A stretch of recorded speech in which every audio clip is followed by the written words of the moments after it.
Look who I'm with now. He's gorgeous and rich. My name is Brandon. I'm 42 years old and I've spent the last 15 years as a private wealth consultant in Phoenix, Arizona. I help rich people protect their money from exactly what just happened to me. The irony wasn't lost on me as I stared at the photo my wife had just sent. Elena and I had been married for 8 years. She was sitting in what looked like an expensive hot tub with some guy who couldn't have been older than 25. His arm was wrapped around her waist like he owned her. Maybe he thought he did. The text that followed made my jaw tighten. I've moved all your money to his offshore account. Thanks for funding my new life. I set my phone down on my desk at Iron Vale Financial and looked out the window. The Arizona heat was brutal that September afternoon, but I felt cold inside. Elena had been planning this. The spa weekend with her girlfriends was a lie. The distance between us over the past few months suddenly made sense. I picked up the phone again and typed back, "Enjoy every moment together." She probably expected me to panic, to call her screaming, to beg her to come home. But Elena never understood what I actually did for a living. She thought I just moved money around for wealthy clients. She had no idea that my specialty was protecting assets from people exactly like her. The wire transfer notification popped up on my secondary phone 3 minutes later. $2.7 million. Our entire joint account, plus the money market fund she had access to, all headed to an account in the Cayman Islands. I opened my laptop and pulled up the account monitoring system I'd installed on all our finances 2 years ago. Elena had forgotten that I'd shown her the fraud protection protocols when we first set up our accounts. Back then, she'd rolled her eyes and called me paranoid. The transfer was already flagged. Unauthorized international wire exceeding threshold limits. Suspicious recipient account. Potential identity fraud markers triggered. I leaned back in my chair and almost smiled. Almost. Elena had just tried to steal from someone who'd spent his entire career staying 3 steps ahead of thieves. The money she thought she'd moved was sitting in a holding pattern, frozen pending investigation. Her new boyfriend's offshore account was about to become very interesting to some federal agencies. My assistant knocked on the door. "Mr. McAllister, your 4 o'clock is here." "Send them in, Bethany." I had work to do. Elena could enjoy her spa weekend a little longer. I'd met Elena 6 years after my divorce from my first wife. Back then, I was still rebuilding my practice and my life. Elena was working as a marketing coordinator for a resort in Scottsdale. She was beautiful, charming, and seemed genuinely interested in the work I did. We married after 2 years of dating. I thought I'd found someone who understood the demands of my career. Elena seemed to enjoy the lifestyle my success provided, the house in Paradise Valley, the vacations, the financial security I could offer. But looking back, there were signs I'd ignored. 3 months ago, Elena started complaining about feeling trapped. She wanted to travel more, experience new things. She'd developed a sudden interest in social media, constantly posting photos and checking her phone. When I suggested we plan a trip together, she said she needed space to figure herself out. Last month, she'd asked detailed questions about our account access, how the wire transfers worked, whether she could move money internationally for an investment opportunity a friend had mentioned. I'd explained the security protocols I'd put in place, thinking she was just being responsible. 2 weeks ago, Elena announced the spa weekend with her college friends. She'd been vague about the location, just saying it was somewhere relaxing in California. When I offered to pay for a nicer resort, she said her friends had already made arrangements. The morning she left, I'd kissed her goodbye and wished her a good time. She'd hugged me longer than usual. I thought it was affection. Now I realized it was guilt. My phone buzzed with another message from Elena. "You're probably freaking out right now. Don't bother calling. I'm done pretending to love someone I never really knew." I saved the message and forwarded it to my attorney. Elena didn't realize she'd just provided written evidence of premeditated theft. In Arizona, that elevated the charges significantly. My computer chimed with an alert from the fraud monitoring system. The Cayman Islands account she'd transferred to was flagged in 3 different international databases: money laundering, tax evasion, securities fraud. Elena's new boyfriend wasn't just young and handsome, he was also under federal investigation. I called my contact at the Financial Crimes Enforcement Network. "Hello, Janet. It's Brandon McAllister. I need to report a suspicious transaction on my personal accounts." "What do you have for me, Brandon?" "Attempted wire fraud. 2.7 million to a flagged Cayman account. The perpetrator is my wife." "Jesus, Brandon. I'm sorry." "Don't be. She picked the wrong target." Within an hour, the investigation was officially opened. Elena's fun weekend was about to become very educational. Sunday evening, I was grilling chicken on my back patio when my phone rang. The caller identification showed a number I didn't recognize, but the area code was from the resort, where Elena claimed to be staying. "Mr. McAllister, this is Detective Rodriguez with the Nassau County Sheriff's Office. We're calling about your wife, Elena McAllister." My grip tightened on the phone. "What about her?" "She's been arrested along with several others in connection with an ongoing federal investigation. She's requested that we contact you." I turned off the grill and sat down in one of the patio chairs. "What are the charges?" "Wire fraud, money laundering, and conspiracy to commit financial crimes. The federal agents who made the arrest said you'd filed a complaint earlier today?" "That's correct." "Sir, your wife is asking if you'll post bail for her." I looked out at the mountains in the distance, watching the sun set behind them. Elena had no idea what she'd walked into. The boyfriend she thought was rich and sophisticated was actually a con artist who'd been running financial scams across 3 states. She'd handed herself to him on a silver platter.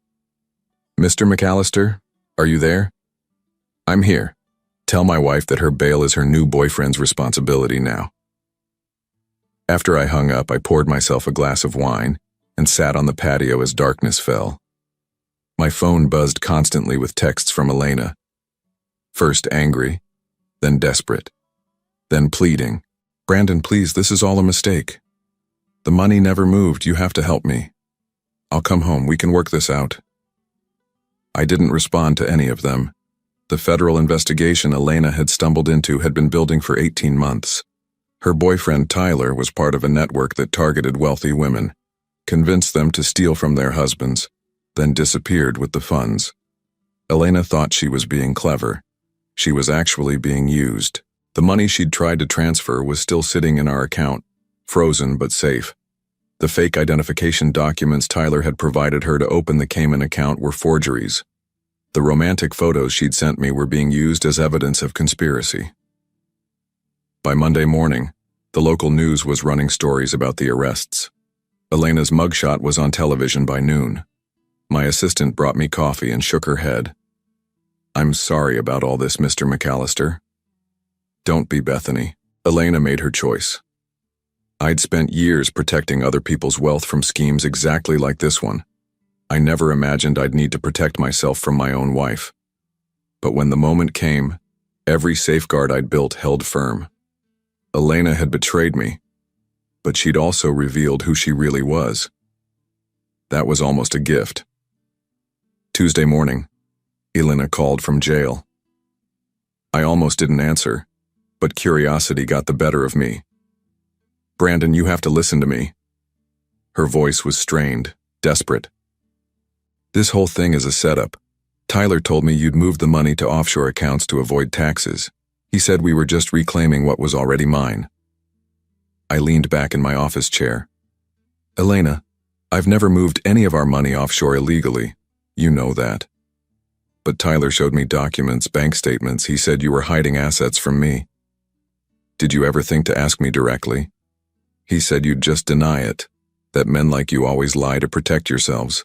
I almost laughed. Men like me? Wealthy men, financial men. Tyler said you probably had millions hidden that I didn't know about. Elena had fallen for the oldest con in the book. Tyler had probably been watching our social media accounts for months, learning our lifestyle, our habits. He'd targeted her specifically because she was married to someone in finance. "Elena, where did you meet Tyler?" "At that yoga class I started taking in Scottsdale. He was the instructor." Of course, Tyler had positioned himself where wealthy, potentially unhappy wives might be vulnerable. Elena had walked right into his trap. How long have you been seeing him? 2 months. Brandon, he loves me. This is all just a misunderstanding. The federal agents who arrested you don't think it's a misunderstanding. Elena started crying. Please, just pay my bail. We can figure this out. Elena, your bail is set at $200,000. The judge set it high because you're a flight risk. You have that money.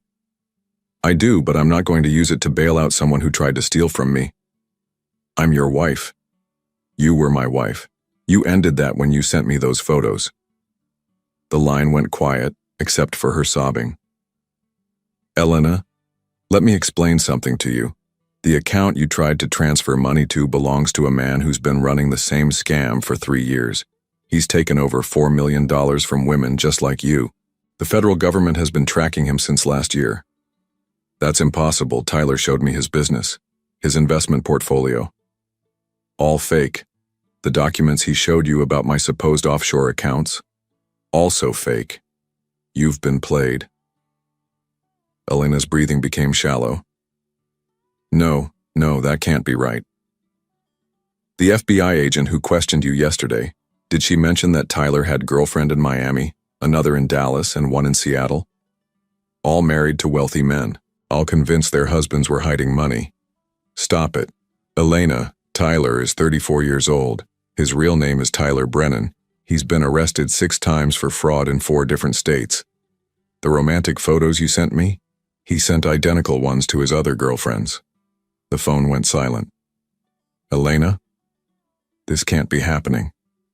I'm afraid it is. You tried to steal money to run away with a career criminal who was planning to disappear as soon as your wire transfer cleared. I want to come home. That's not possible anymore. Brandon, please, I made a mistake. You made a choice. Now you have to live with the consequences. After I hung up, I sat quietly for several minutes. Part of me felt sorry for Elena. She'd been manipulated by an expert, but she'd also chosen to betray our marriage rather than talk to me about whatever was making her unhappy. My lawyer called an hour later. Brandon, the district attorney wants to know if you're willing to testify against your wife. What kind of deal is she being offered? Cooperation in exchange for reduced charges, but she has to provide everything she knows about Tyler's operation. And if she doesn't cooperate? She's looking at federal prison time. Elena had one more choice to make. Wednesday afternoon, I received a call from Special Agent Sarah Winters of the FBI Financial Crimes Division.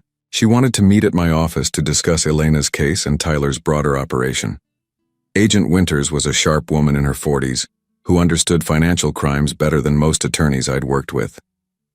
She spread several files across my conference table.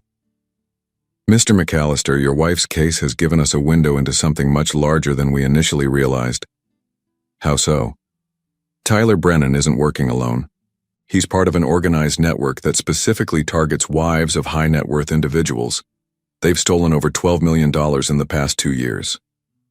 She showed me photographs of Tyler with different women in different cities. Each photo looked remarkably similar to the ones Elena had sent me. Same pose, same setting, different woman. How many victims? At least 15 that we've identified. Probably more. The operation is sophisticated. They research targets for months before making contact. Agent Winters pulled out a thick folder labeled with Elena's name. Your wife was under surveillance for 6 weeks before Tyler approached her. They knew your income, your assets, your travel schedule. They even knew about your previous divorce. I felt sick. How? Social media, public records, professional networking sites. Your wife posted frequently about feeling unappreciated, wanting adventure, needing excitement in her life. She was a perfect target. The agent showed me printouts of Elena's Instagram and Facebook posts from the past 4 months. I'd seen most of them, but reading them together painted a picture of someone broadcasting her vulnerability to the world. Tyler's people fed him information about Elena's interests, her workout schedule, even her favorite coffee shop. He positioned himself to appear to meet her by accident. The yoga class. Tyler isn't a yoga instructor. He paid the real instructor to let him substitute for one session. That's when he met your wife. I leaned back in my chair, processing the level of manipulation Elena had endured. Agent Winters, how much of what Elena did was her own choice versus being manipulated? That's the question, isn't it? Tyler is an expert at psychological manipulation. He identifies what his targets want to hear and tells them exactly that. But ultimately, your wife chose to steal from you rather than communicate her unhappiness. What happens to her now? That depends on her cooperation. We need her testimony to build cases against the entire network. Tyler is just one piece of this operation. Agent Winters pulled out another file. The man running this network is someone named Vincent Torres. He's been doing this for over a decade. Tyler and 4 other men work for him, targeting specific demographics in different regions. Elena's just one of many. Unfortunately, yes, but her case might help us shut down the entire operation. What kind of cooperation are you looking for? Everything. How Tyler approached her, what he told her about you, how he convinced her to access your accounts. We also need her to help us understand the emotional manipulation tactics they used. I thought about Elena sitting in jail, probably still believing that Tyler cared about her. Agent Winters, does Elena know the truth about Tyler yet? We've told her some of it, but I don't think she's ready to accept that everything was a lie. Will she cooperate? I think so. The alternative is 10 years in federal prison. After Agent Winters left, I sat in my office thinking about the woman I'd married. Elena had been lonely and vulnerable, but she'd also been willing to destroy our life together for a fantasy. I felt angry and sad at the same time. My phone buzzed with a text from an unknown number. I'm ready to tell them everything.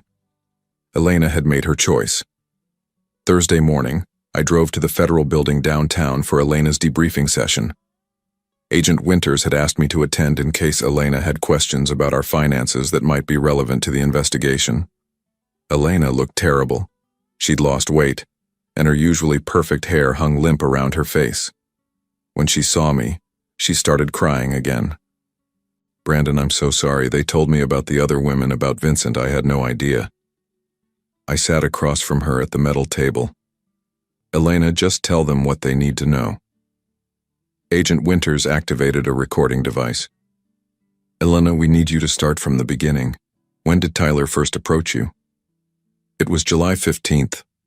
I was leaving yoga class at the studio on Camelback Road. He was in the parking lot and asked if I knew any good coffee shops nearby. What did he say about himself?